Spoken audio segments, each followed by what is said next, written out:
Welcome to UNCAGED.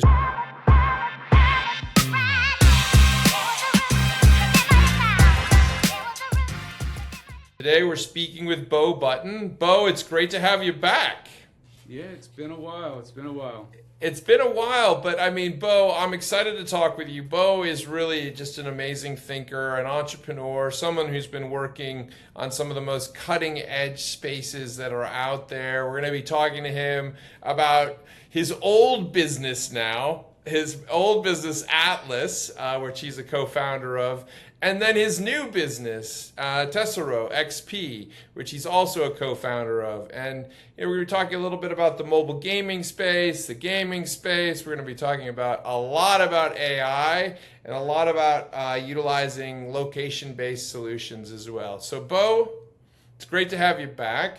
Maybe for everyone, just give people a little bit of your background just to kind of refresh their memory. Yeah, I mean, I grew up a tinkerer, got really ingrained in the computer hardware at a young age, and that transitioned to software, and I haven't stopped since. I spent a lot of time in the enterprise software space, building enterprise software, and then about 10 years ago, kind of transitioned into the video game development space. And yeah, I mean, the rest is kind of history. You mentioned Atlas Reality. It's still growing and ongoing, but the current focus for me is Tesoro XP, which was actually born out of some work that we did at Atlas. But yeah, I mean, just software. My wife calls me a computer nerd, and that's probably the most appropriate title. Yeah. Everything I do kind of revolves around a computer. So that's cool. Well, listen, let's get into the new first. Let's talk about Tesoro XP. Tell me a little bit about the story there. Yeah. So at Atlas, we had built this platform called the Atlas Merchant Platform, which allowed our video game players to go spend money at brick and mortar locations using their Visa and Master credit cards and get instantaneous rewards in our game. And we built that, we scaled it, and then one day we realized that we were doing ourselves a disservice by keeping that a secret, keeping it in-house. So we decided to basically split that off as its own company and raise some money to really bring that to other game developers, other publishers. Mm-hmm. And that's what Tesoro is. So it's a rewards platform for video game development companies, publishers, and it's a really good, outlet for merchants to attract new users, the younger video game players, etc. So give me an example of how they would roll it out. So if you've got a game today, it doesn't have to be location-based.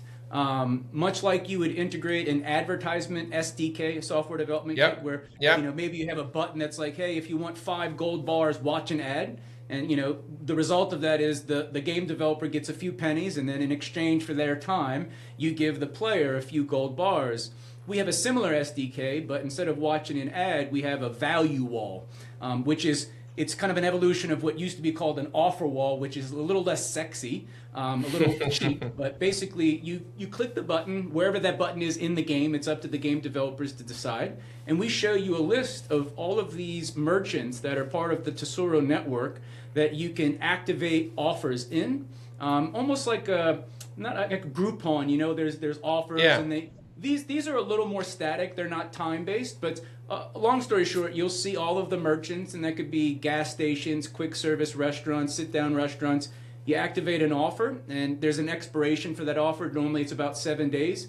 But between that activation time and that expiration, if you go to that merchant and use one of your credit cards that you've enrolled in Tesoro, you will be rewarded in that game in real time with, there's an exchange rate, and it's not always constant. But for every dollar you spend, basically you get X amount of virtual currency. And that's it. And a lot of the merchants you're already going there. So this is just icing on the cake. That's nice. I like that. So I mean, the gaming space and looking at gaming as a medium for marketing, for brands to enter, has been one of these ones. It's an interesting topic because I think that there were a lot of companies that created these like elaborate brand experiences in games. And then there have been these companies that have really kind of focused on kind of churn and retention. Like how do I keep people playing the game, etc. Are you seeing a lot of growth these days, or how is it playing out? I mean, Tesoro obviously is disconnected from the gaming side, but because I represent Atlas, I can speak towards it. Yeah. The reality is the game that we built is a play-to-earn game. We players cash. So we've got a competitive edge. If you're out there playing a hyper-casual game, it's a puzzle game, like, that's just a distraction. There's entertainment involved, but for us, we have a lot of players that are genuinely interested in making money. So the growth is, for us, off the charts. We're in 14 countries. We've got, I think, over 500,000 MAU, so we're hovering around 300,000 DAU, which is, it's relatively small compared to the likes of like Epic instead, but for us it's huge. But yeah, I mean, we've seen a lot of growth because people are basically in need of money. It's not unique to the United States. That's in every country that we've launched in. Are you, when you look at your user base, is it just totally spread out global, or is it what does it look like? Yeah, there's a few markets that are, that hold the majority of our, player base. United States, Canada, Germany, I think France. We're in a few other smaller countries, but it just made sense to launch in them because we were launched in Germany. So it's like, all right, well, let's take care of the surrounding countries. And then demographically as well, we're mostly young men. And that's something that we're currently investing a lot of money in to kind of broaden the reach and make it a little less, mechanical and more cutesy and, attract, more female users and different age groups. But that's a challenge. It's a virtual real estate game. You're walking around, you're buying squares of land. Like, I don't know if that's going to be entertaining to everybody. But yeah, I mean, it's pretty much the United States and Canada is the top of that list. Yeah, no. Well, I mean, I think like every human being on the planet, I've had those days where you get stuck at an airport and you start playing a game, and within 5 minutes they have you signed up for 5 more games. And you're like, what? Well, how did that happen? Well, we run a lot of ads, and I'll be honest with you, it's pretty.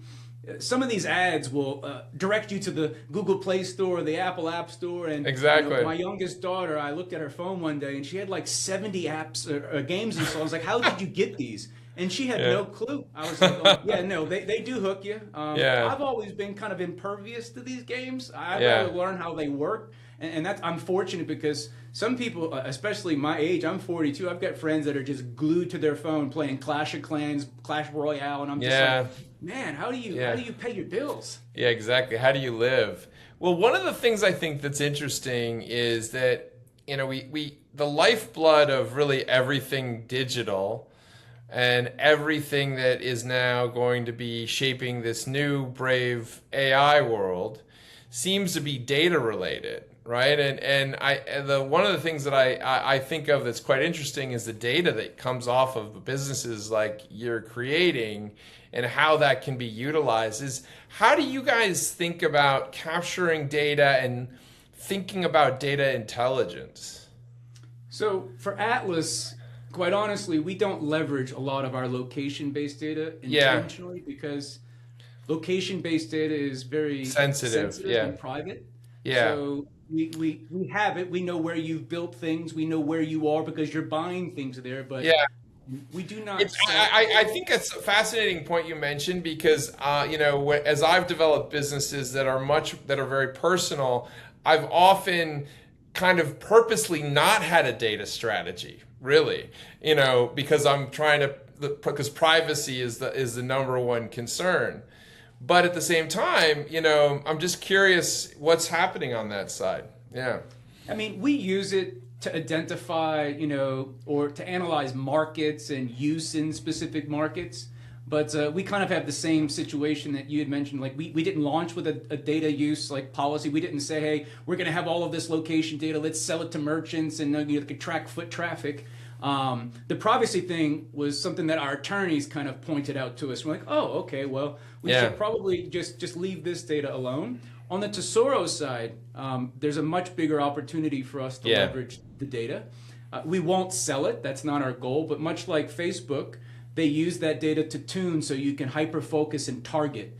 And for us, because we've got this value wall and we want to find people that and we want to basically matchmake with offers that are attractive to them, we're going to use that data to make sure that the offers that we show them are relevant.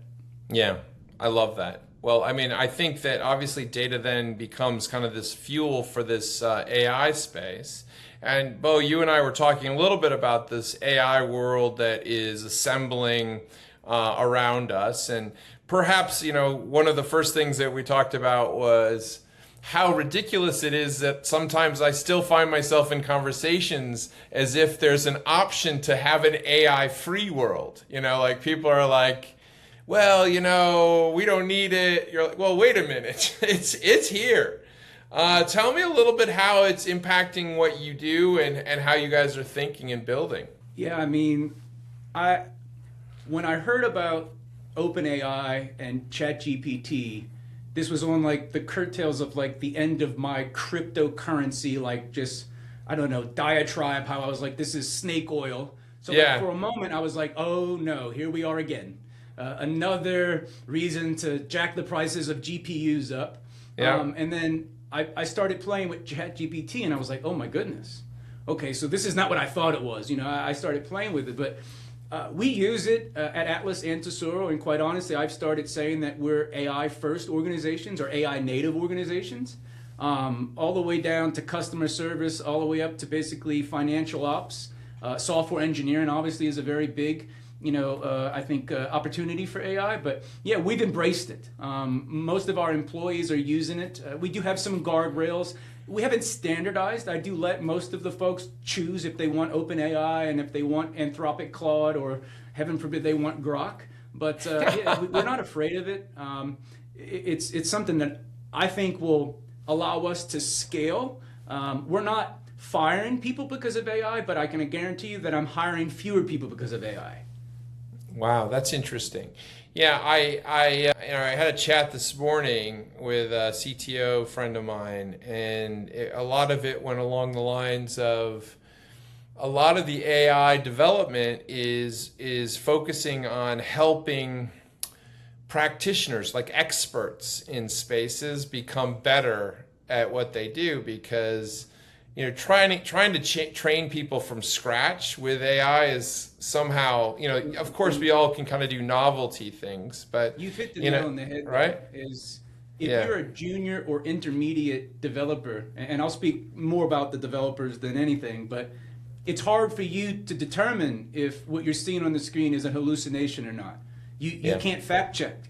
So as I've been developing software for literally 32 years. When I see an LLM regurgitate some nonsense, I can converse with it and say no. And 97% of the time, it's like, you're right, I was wrong. And it's like, well, shit, if you knew you were wrong, why'd you tell me that?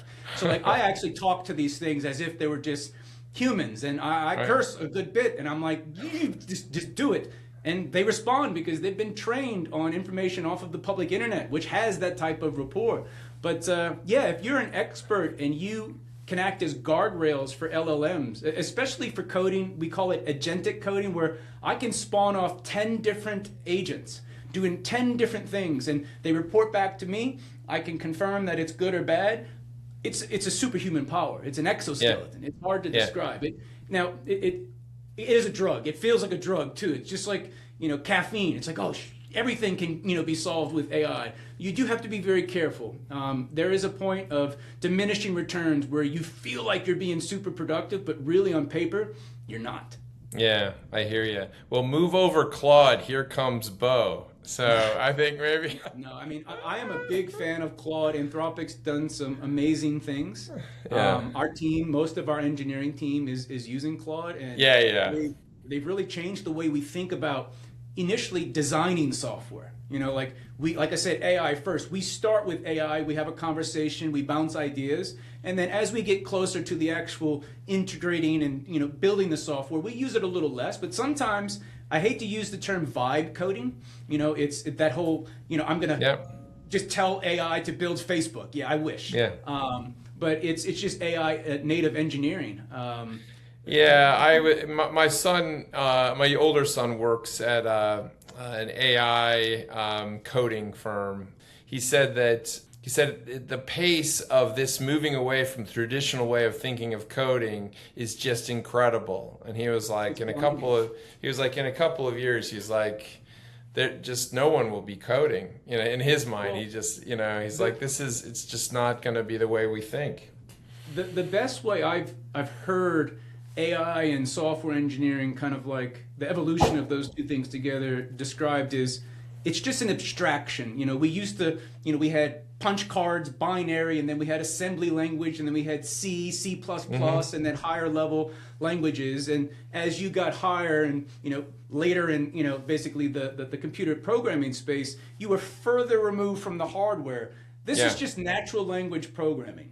Yeah. Why do I need to know the syntax of a programming language if I want to solve a problem? And right now it's NLP, natural language processing. So the AI is the machine learning. That's how it knows how to convert your English into whatever language you want. But it's just another abstraction. And engineers are very familiar with abstraction layers.